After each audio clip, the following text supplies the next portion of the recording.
que es lo que todos al final acabamos poniendo para que alguien sepa de nosotros. A ver, yo sé que es sábado, estáis haciendo, todos estamos haciendo un acto de heroísmo, es una muy mala idea hablar el último, pero es una gran ventaja porque lo que voy a hacer, y no asustarse porque aunque pone ahí 30, 70 diapositivas, la presentación es para que compartirla con vosotros. Entonces lo que voy a tratar de hacer es tocar tres temas, en cada tema tres ideas, independientemente de lo que pone la presentación que estaba hecha para otros. Lo primero que quería decir es que soy reincidente. Eso demuestra, yo lo agradezco, vuestra generosidad y también, que es una cosa que quiero decir, el interés que yo y mi organización tiene en este proceso. Creo que eso es una cosa importante de reseñar. Es decir, pensamos, yo le agradezco muchísimo a mi compañera Débora Yanco, por avisarme de dos cosas fundamentales.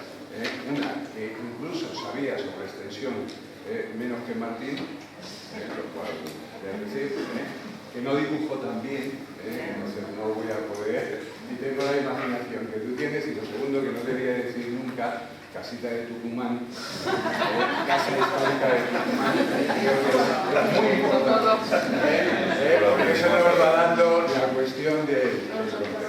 Entonces, voy a tratar, le he pedido a José que a los 15 minutos me corte directamente para que podamos por lo menos hablar 5 o 10 minutos entre todos, independientemente de las 70 diapositivas ¿de acuerdo? Entonces, vamos a hablar de tres cosas. Voy a hablar del foro. Quiero decir al foro, porque está aquí el presidente y hemos hablado con muchos de vosotros, sobre lo que la mayor parte que queda vais a tener luego una reunión y creo que puedo permitir el lujo de hacer un par de observaciones. Después voy a hablar una cosita sobre extensión, que es como Martín, después de estar aquí sentado y de haber aprendido muchísimo, que me queda de lo que yo he aprendido de vosotros, sobre la idea de extensión, que es una idea con sur, como lo iría tomando. Y por último, quiero dar una serie de referencias sobre algo que creo que puede ser un punto de debate fundamental dentro del foro. Es decir, que es lo que ellos han mencionado sobre la misión social. Y en especial porque tengo una proposición deshonesta, completamente deshonesta, para el foro y su implicación en un movimiento que en este momento se va desarrollando a nivel mundial y especialmente en la región de las Américas, ligado a eso de la misión social, la responsabilidad social, y que creo que el foro argentino tendría muchísimo que decir, porque la idea que habéis tenido y lo que estáis trabajando es muy importante. Y es ahí donde quería ir. ¿De acuerdo? Es decir, el interés es haberos visto crecer. Es decir, habéis permitido que gente como yo, invitándole, aguantándome, etcétera, etcétera, haya ido observando cómo una idea ha ido creciendo. Una idea que además ha tenido diferentes periodos, pero donde yo creo que lo que habéis conseguido fundamentalmente en este momento y después de 2011 hasta ahora es crear confianza. Eso es algo que es muy difícil, es de formar un grupo humano y de instituciones que además, cada vez que vengo a una de las reuniones veo gente diferente, hay nuevos decanos, se va, y esa confianza que ha sido creando creo que es sumamente importante.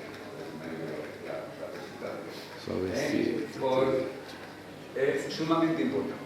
¿De acuerdo? Sin embargo, hay muchas facultades nuevas. Es como es un periodo de gestación, es como ver una embarazada. Se está desarrollando, pero hay muchos que tienen que parir todavía. ¿De acuerdo? Y para que esto cuaje, las pequeñas, las grandes, etcétera, no hay que olvidar a nadie. Y tenéis que seguir juntos. Es un mensaje que yo creo que es muy importante.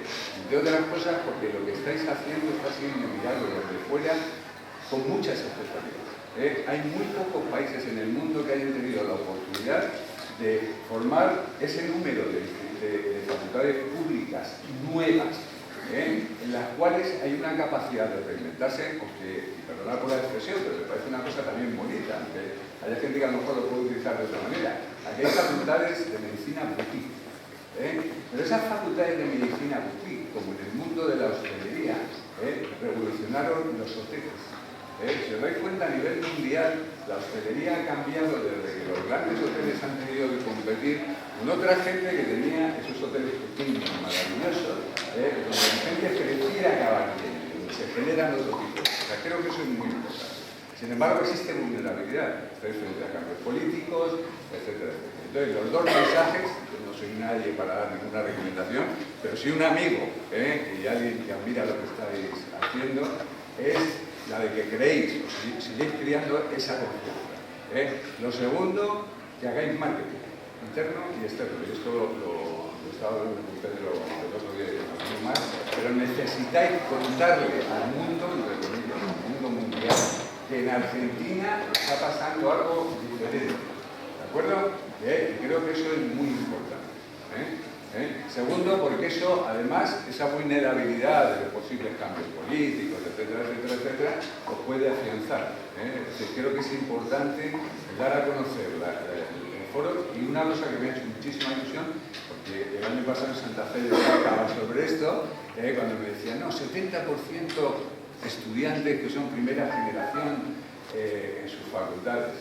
Y yo decía, ¿y el dato? Vengo de la medicina basada en la evidencia. ¿Sí? Yo quiero verlo. Tenéis que seguir trabajando en la creación de datos, porque eso es lo que os va a dar una fuerza enorme. ¿De acuerdo?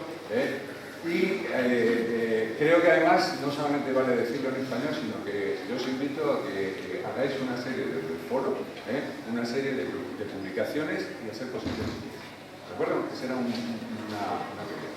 Lo segundo, que ayer estuve en la última sesión sobre los grupos temáticos que tenéis y demás, y creo que una muy buena idea sería el añadir un grupo temático estratégico. Es decir, aparte de hablar de las TICs, dar cabida a esa rotación tan grande que estáis teniendo de decanos. Yo veo unos, veo otros y demás, y creo lo que decía antes, don't leave anybody behind. No os olvidéis de nadie. Recuperar de alguna forma a la gente que va circulando, porque esa es la gente que va a dar fuerza a la iniciativa. ¿De acuerdo? Disculpar que me haya permitido el lujo de quizás meterme donde no me llaman, pero creo que era una cosa interesante. ¿Vale? Entonces, a mí me habían dicho que lo que tenía que hablar era esto. A ver, esto se lo cuenta. ¿Vale? Entonces, el mensaje es claro. Después de estar 3 días oyendo experiencias maravillosas, etcétera, etcétera, etcétera, quiero compartir una idea con vosotras. Esto es como... ¿Funciona solo o es que con la voz? Tiene autonomía. O hay alguien que está haciendo la salta. No, es la idea que va detrás. No, yo creo que quiere saltar tan rápido que me está diciendo así que tiene 15 minutos, ¿no? Todos conocéis las películas de Matrix, me imagino, ¿no? Pues yo quiero que esto sea Extension Reloaded. O Revisited. Y tenéis una oportunidad para ello. Porque además esto ha salido en varios sitios. Es decir, la cuestión sobre la extensión, que era lo que decía que yo sabía incluso menos que morir, y gracias a Débora, probablemente puedo decir lo que estoy diciendo, porque lo que me dijo es calladito y a escuchar. Y llevo 3 días que escucho. Me gusta mucho hablar. Entonces, lo que he visto es una enorme variabilidad y heterogeneidad en la interpretación que tenéis de lo que es la extensión.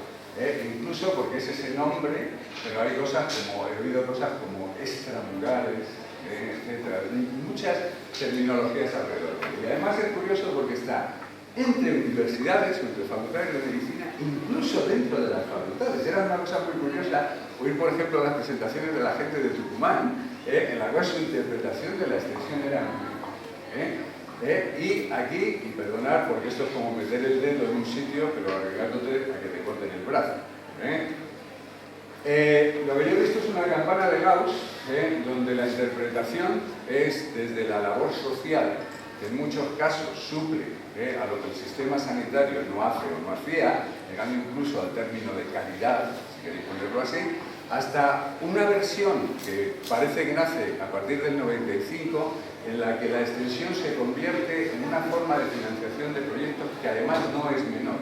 Yo he visto datos aquí de dinero, que habéis presentado algunos, en los que esto se mueve mucho. Entonces, la idea, que yo creo que Fernando y Martín han estado poniendo en el aire, es una idea difícil y que tenéis que madurar. ¿Por qué? Porque aquí existe una controversia. Es decir, si yo tengo a la extensión como una forma de financiación extra y decido meterlo en lo curricular, es lo que sucede. ¿Seguís? Ese es un debate sumamente importante. Y dentro de ello, yo creo que queda sumamente claro.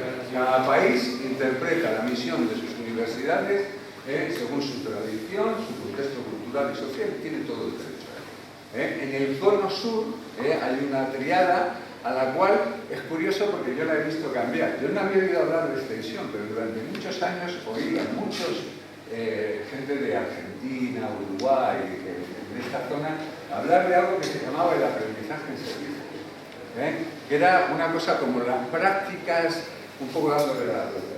Entonces la reflexión sería eso. Creo que hay una tendencia de la que muchos estáis convencidos y salían las presentaciones, de que en el caso de las ciencias de la salud, os lo digo porque esa triada no existe solo en medicina o en enfermería y demás, existe para los arquitectos. Y yo he estado preguntando y mirando en el internet cómo interpretan los arquitectos o los ingenieros lo que vosotros interpretáis en salud como extensión.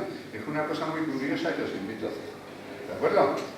¿Por qué? Porque para nosotros la implicación social está mucho más cercana que para un arquitecto, aunque luego hablan de las casas saludables o de las ciudades saludables y demás.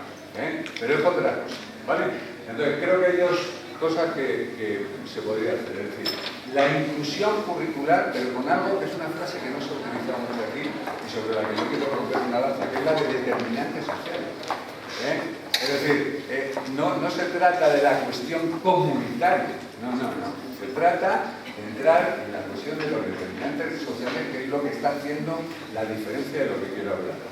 Y la segunda, y era, Martín lo ha mostrado, yo he visto las experiencias, por ejemplo, de Tucumán y la obra de teatro magnífica que nos enseñaron, en la cual creo que esa implicación curricular se puede planificar por niveles de complejidad, que es muy importante, y además tiene que ser desde el primer momento de la carrera.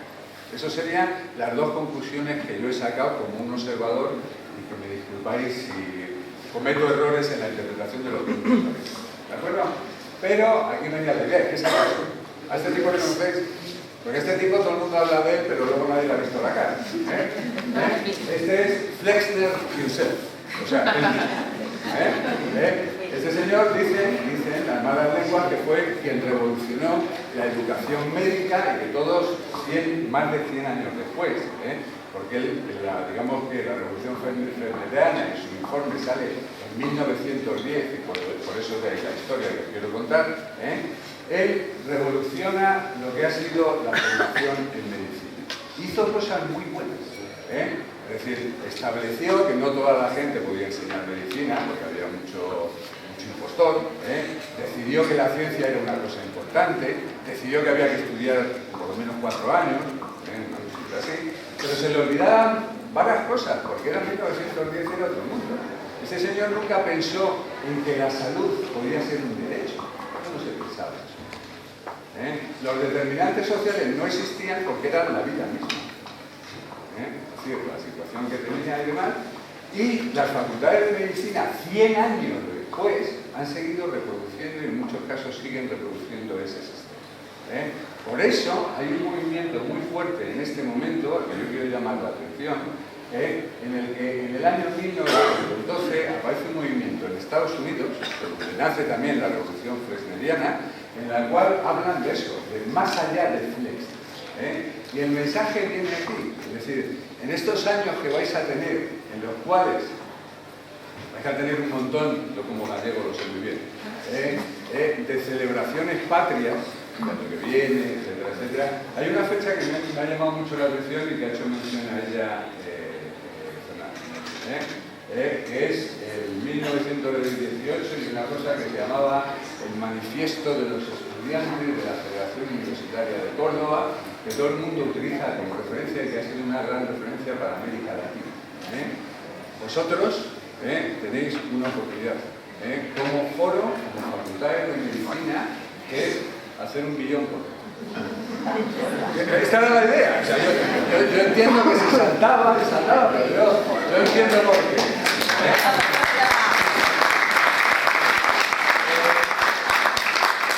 Yo creo que es el momento, al hilo de la extensión y de replantearse la extensión, creo que hay un más allá y algo mucho más importante.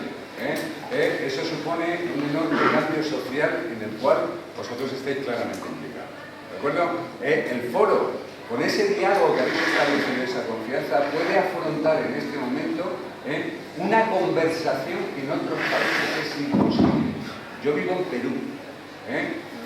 Esto que os estoy contando en Perú es invendible. Tan invendible porque al hablar de esto con las facultades de medicina, en el momento que tú hablas de la misión social, se sale en la mitad. En un país que en este momento necesita 40.000 médicos. Y es por ello, por lo que quiero, ¿cómo vamos de tiempo? 5,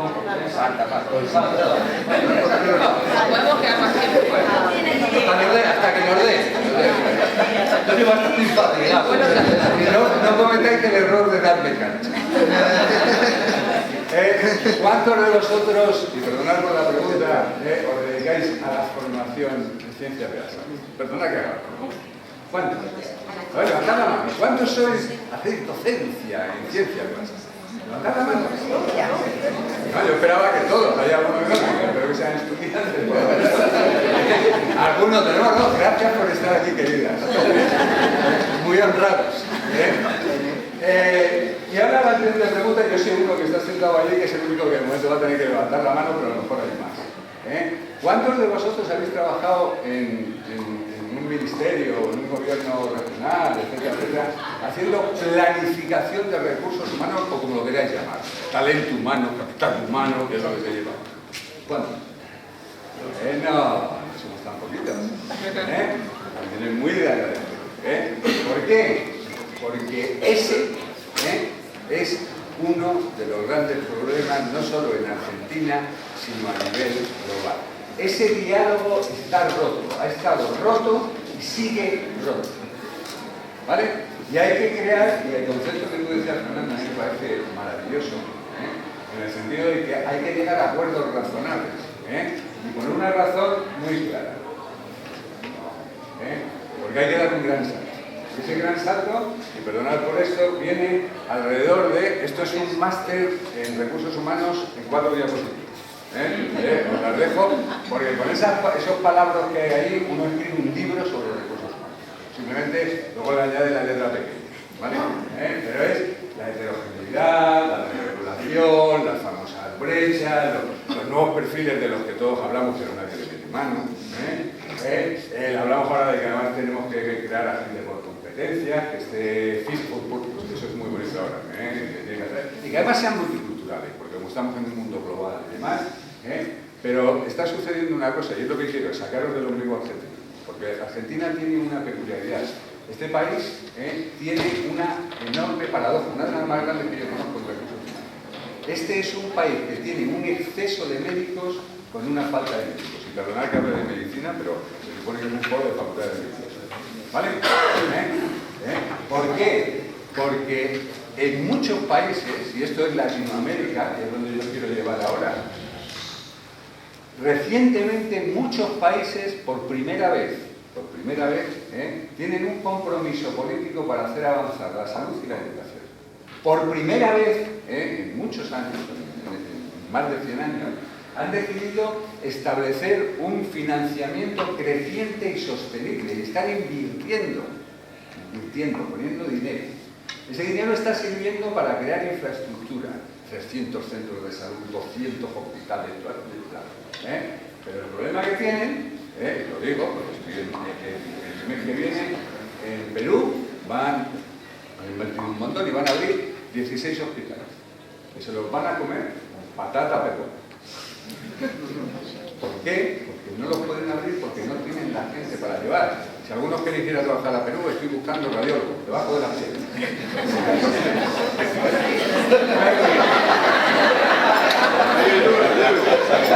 Yo sabía que tendría un jamón como. Vale, y para acabar el máster, es de ahí donde está el problema. Es decir, esas son las 4 palabras mágicas relacionadas con los recursos humanos. No es solamente lo que vosotros producís, que podemos más o menos hacer, lo que nos podemos pelear y demás, es que esto va después y viene antes. No es el número y la disponibilidad. Es que el problema que tenemos es que no se van donde nosotros queremos que vayan, porque la realidad es tozuda y la gente también. Y nosotros no decidimos por la gente decide, decide lo que quiere decir. Y el problema es que mucha gente que tiene solucionada la disponibilidad, ustedes, ¿qué problema enorme tienen? La distribución. Y luego ya no entremos en las otras 2 palabras, porque hasta que no tengamos solucionadas las anteriores va a ser un poco complicado. Entonces yo es que muchas veces cuando oigo, por ejemplo, en Perú, o en Ecuador, o en Bolivia, hablar de carrera profesional, no, es que lo más importante es la carrera profesional, no, lo más importante es llevar gente, lo que sea, si no hay médicos, lo que sea, ¿vale? Y lo que sea viene de los grandes números. Y esto lo repito porque lo dije en Santa Fe, estas diapositivas las utilicé en Santa Fe y las he vuelto a recuperar porque creo que es importante para recordarlo. Existe una crisis global y muy severa de recursos humanos de salud. Y algo que se ha hablado aquí Martín del pipeline, no solamente es para captar gente para que vaya a medicina. Hay muchos países en los cuales no es que la gente no llegue a la facultad porque no tiene ni las notas, ni el dinero, etcétera, etcétera. Existe una crisis también en muchos países de que lo que nosotros hacemos a nuestros hijos no les gusta. Y aquí hay que reivindicar, a ver, ¿cuántos tenéis hijos adolescentes? Vale. ¿Cuántos de vosotros quisierais que fuera médico o enfermera o se dedicara a las ciencias de la salud? Pues ahora ir y preguntarle a ellos. Porque cuando yo le pregunté a los míos, me dijeron, ¿yo como tú? No por otra cosa, no por el físico.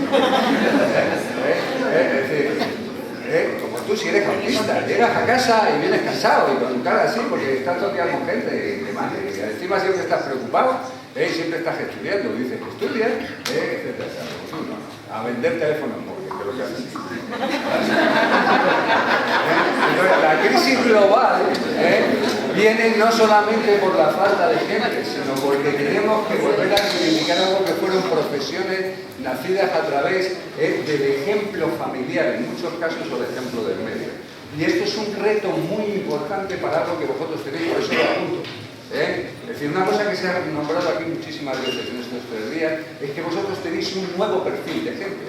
Una gente que además viene de unos modelos sociales muy diferentes, ¿de acuerdo? Donde no tienen el role model, ese tradicional que mucha gente vimos o pretendimos. ¿De acuerdo? Entonces, los números son patéticos.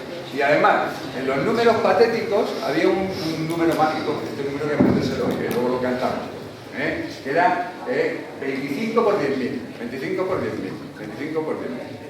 Y cuando empezábamos a tener las respuestas en Latinoamérica, nos han cambiado todas las preguntas.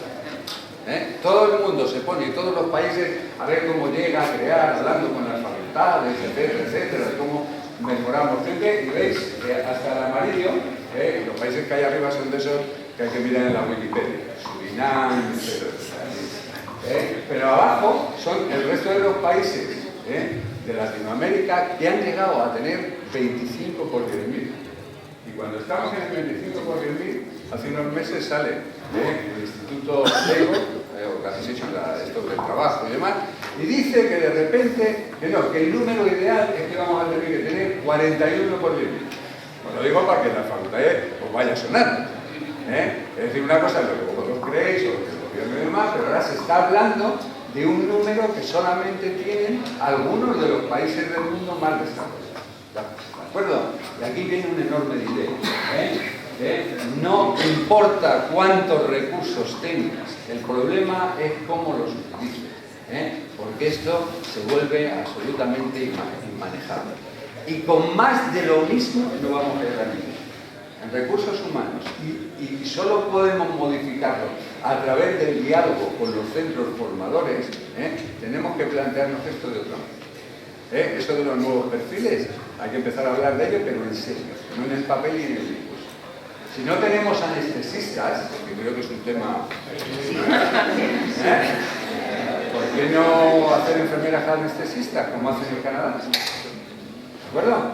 Si no tenemos médicos generales, ¿por qué no llevamos enfermeras prescriptoras? Y además la facultad de medicina, cuando lo hemos visto, no se muerden el cuello, porque a mí me han declarado el ángel caído de la medicina de familia en Latinoamérica. Después de dejarme 30 años de mi vida trabajando en eso. ¿Por qué? Porque si el tipo de médico fuera la respuesta, yo no sé qué respuesta tengo, pero lo que sí sé es que yo pertenezco a una generación que es muy diferente a la mía, y en la cual yo tenía un modelo y los que vosotros estáis educando tienen otro, y es más poderoso que toda la extensión del mundo. ¿De acuerdo? Y llamo la atención del primero porque ese fue mi maestro. 1972, Ley de los Cuidados Inversos. Por eso yo soy médico de familia. Por eso me dediqué a la medicina rural. Julian Tudor Hall escribe en el Lancet un artículo en el que por primera vez en el 72 llama la atención sobre una cosa impactante, que era una España todavía franquista, que la gente que más necesitaba de los cuidados de salud era la que menos lo recibía, y sigue pasando lo mismo. No hemos cambiado nada a pesar de House. Pero incluso con House, si logras callarle un poquito la boca, que es difícil como a mí, la necesidad está en otro sitio. Y vuelvo a ello, y esto no es la Madre Teresa Calva que viene y dice que los indígenas, no. Estamos hablando de otra cosa que hay mucho más. Los 15 minutos están... Perfecto, entonces, como los 15 minutos están pasados, simplemente daros dos noticias. La OMS en este momento está trabajando en una estrategia global de recursos humanos que esperemos recoja algunas de las ideas novedosas que se han ido generando en la última década. Porque sabéis que la institución, con todo lo que yo la quiero y demás, es conservadora y además tiene que nacer a base del consenso. Entonces, la reinterpretación de eso es muy importante, y me remito a esa que ha sido la última gran reunión de recursos humanos a nivel mundial, 2013, noviembre reciente. La cogen los brasileños, y lo hacen para lanzarle al mundo latinoamericano, que fue una reunión mundial, una idea. La idea es, si no nos ponemos de acuerdo, y lo digo desde el gobierno con las universidades, no vamos a tener más remedios que regulación. Eso va a ser. ¿De acuerdo? Es como tener en un diálogo, alguien que se pone a dialogar con otro y pone un machete en la mesa, que lo mira de vez en cuando y lo hace. ¿De acuerdo? Ese no es el remedio. El remedio tiene que ser el diálogo. Pero si no se llega, y es lo que os voy a enseñar ahora, hay otras vías. 5 minutos para enseñaros simplemente cosas para que miréis en el internet y la presentación que da. ¿De acuerdo?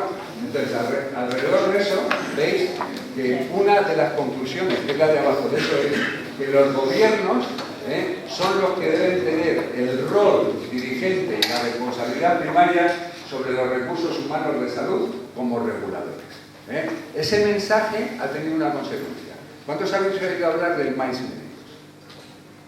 ¿Mais Médicos? ¿Mais Médicos? ¿Sí?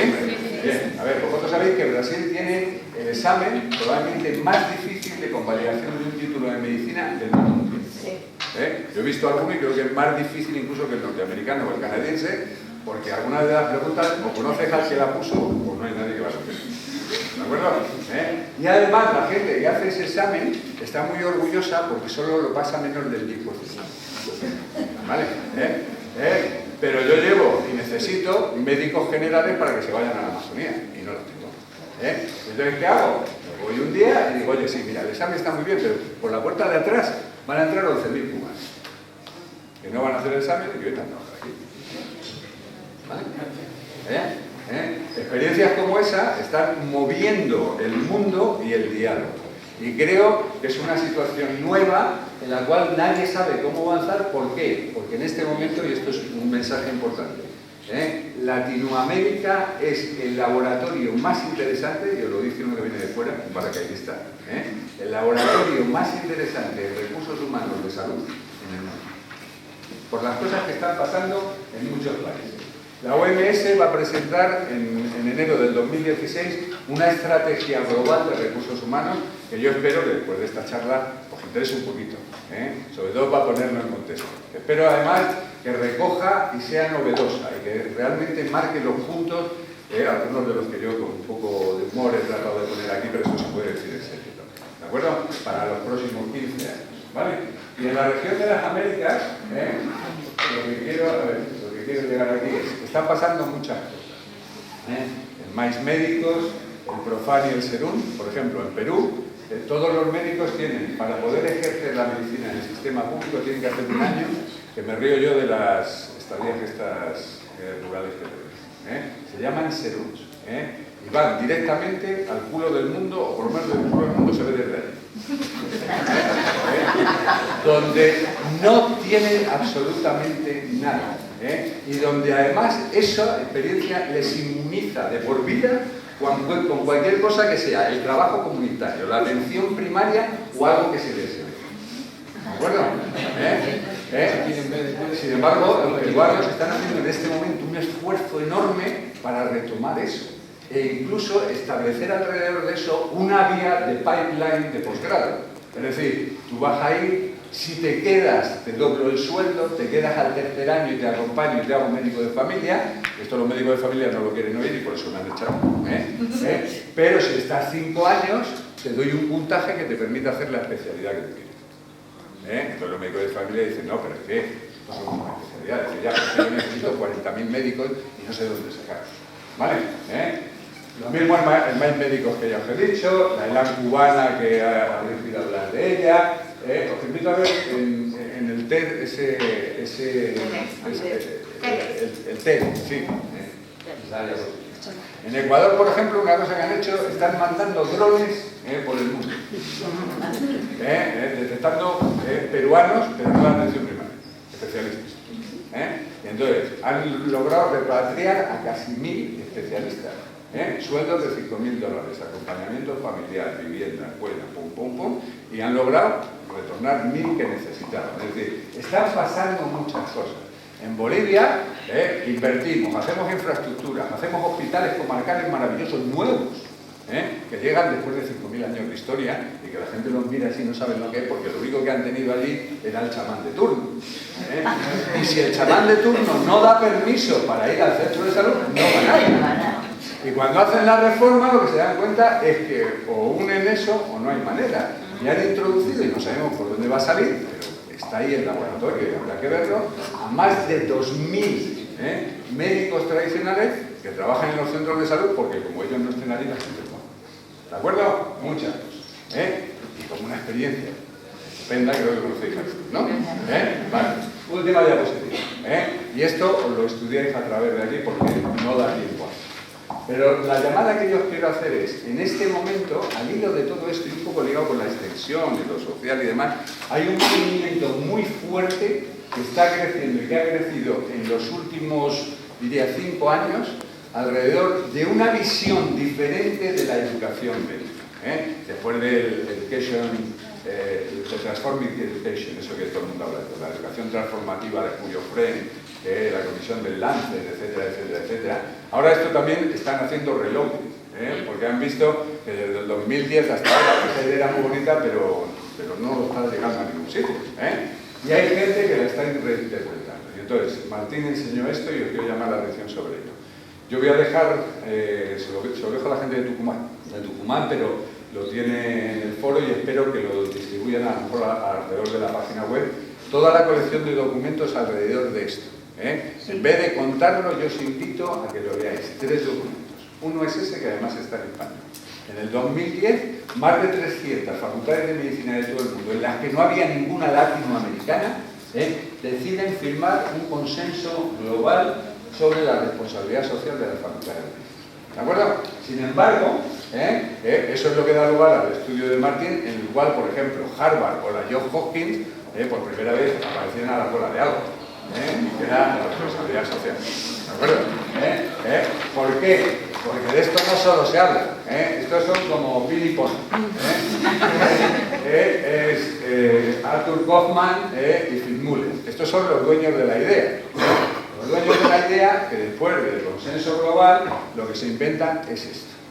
El Billón Flexner, que lo vamos a llamar aquí, si os parece, Billón Córdoba, y en la cual el que se quiere apuntar lo que hace es hablar o estructurar en otro ámbito lo mismo que hacéis, pero a lo mejor estructurado dentro de algo que tiene 8 modalidades. Por eso os digo que os invito a leerlo. Es decir, no es que tú haces visión social, es que ahora lo podemos medir. Y aquí quiero romper una lanza con una compañera de OPS, que se llama Rosa María Borrell, que muchos de vosotros conocéis, sobre todo porque muchos de vosotros habéis estado ahí. Os llamo la atención porque esto es un libro del año 2013, donde está Tucumán, donde está Sherbrooke, donde está la Alvear, donde está La Matanza, donde está Rosario, que fueron a enseñar lo que ellos hacían. No lo llamaban de ninguna manera, era su implicación social. En ese momento hemos tenido otras reuniones y en este momento ha habido una gran reunión hace 3 meses en Nuevo México, que es el Billón Flexner 2015. Y se ha lanzado una enorme iniciativa en la cual no vais a estar solos, que ese es el mensaje. En el foro, plantearos, y es lo que yo os dejo aquí, plantearos que quizás algunas facultades, y de forma voluntaria, porque a mí me gustaría tener al foro de referente con esto, estamos montando un consorcio, y yo le agradezco muchísimo a Mario una cosa que en el acompañamiento que ha hecho, y perdona que lo diga, pero creo que debo decirlo, él ha ido como La Matanza, pero como un vocero del foro. Yo creo que eso es importante. En el foro es una discusión que yo os dejo para que vosotros internamente la valoréis, pero creo que sería muy interesante y muy empoderador para vosotros mismos que algunas facultades que tienen claro que esta es la vía por la que van, porque hay otras que tienen que crear caos. ¿De acuerdo? Claramente. El día que me pongan allí en la tabla, me vayan a rajar, yo quiero que el que lo haga o ella, él o ella, aunque sea una cucaracha humana, tenga unas manos de oro. ¿De acuerdo? Eso también es necesario. ¿Vale? Esto se puede medir. Hasta hace un año no, pero ahora tenemos instrumentos que pueden medir y comparar el grado de compromiso con la responsabilidad social que tenéis. Entonces, os dejo ahí las publicaciones, hay unas publicaciones, hay un instrumento que se llama Aspire, ¿de acuerdo? Y nosotros estamos intentando, mira, ¿veis? Esto es un producto, Sherbrooke Montevideo, lo tenéis aquí. Ellos han estado colaborando y haciendo, ¿de acuerdo? Entonces, estamos tratando de montar un consorcio y lo que yo dejo aquí en la mano es, en este consorcio van a estar algunas de las universidades clásicas que han iniciado esto, esos 2 tipos que veíais que han lanzado la idea en Estados Unidos y Canadá. Esas universidades, esas facultades de medicina están dispuestas no a colaborar, no a venir y decir qué es lo que hay que hacer, sino a interaccionar, porque ellos están en lo mismo, es decir, a compartir sus experiencias con las facultades que vosotros queráis. Está New México, está Sherbrooke, está Rockford, que este es un centro de medicina rural de Chicago, estáis vosotros, espero que estéis, está Cuzco, que tiene un programa pequeño para médicos indígenas y demás, está la Alvear y de momento también está León y Nicaragua como miembros fundadores. El primer ejercicio que esos van a hacer es tratar de verdad posicionarse en la medida de cuál es el grado de implicación social que tenemos. Que no todas las facultades tienen que tener el mismo, pero no lo deben olvidar. Pero si alguno la idea os atrae, yo os invito y os estaré esperando.